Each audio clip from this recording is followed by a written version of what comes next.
Today I'd like to go over how to add images to your HTML.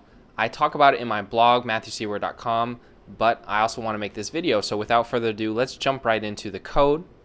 For this tutorial, I have created a folder image-practice. I've created an index.html file, and we can go ahead in this file, add some boilerplate. We can do !tab, and then we can call it image practice.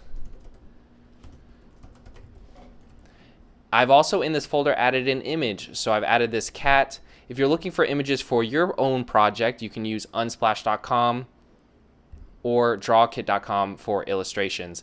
Just be sure whenever you're using an image or an illustration, be sure, if necessary, to attribute the creator.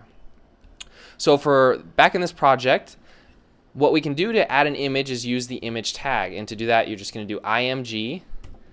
We're going to use the source attribute to specify the image, where it's located. We're going to get that image and then do / greater than sign. Now for images, they're a little bit different. They use only just one tag. Usually there's an opening tag and a closing tag, but for images that's not the case. And so if we go to the browser, we check out our file, you'll see that we've added this cat, but it's very large. So what we want to do is adjust the sizing, and we can do that with the width attribute and the height attribute. And I would recommend as a best practice to add this. It's helpful for for SEO. This is good to be adding. And then if you are looking to make your image responsive based on the screen size, you're going to then use an external style sheet to style that image and adjust it accordingly. Maybe use some media queries, but at the default standard rate, it's good to specify a base level of what that image you'd like it to be in the browser. So width and height we've added. Another thing you can add is alt text. So we can say inquisitive cat.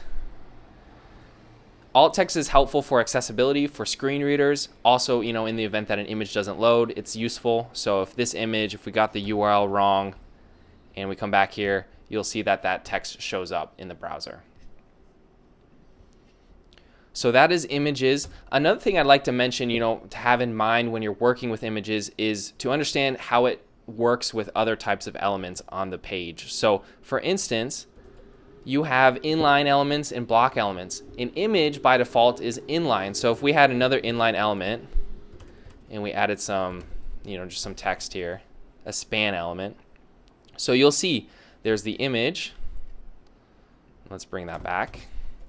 There's the image, and then there's some text. And they all fall on the same line. If we were dealing with a block element, that would show up on a new line. So we can say, this is a paragraph. So block elements, they're going to fall on a new line, and images and other inline elements will fall on the same line together. So that's a little bit about images. Be sure to check out matthewseward.com for other tips and tricks about programming. But besides that, that's all for today. Thanks so much for watching.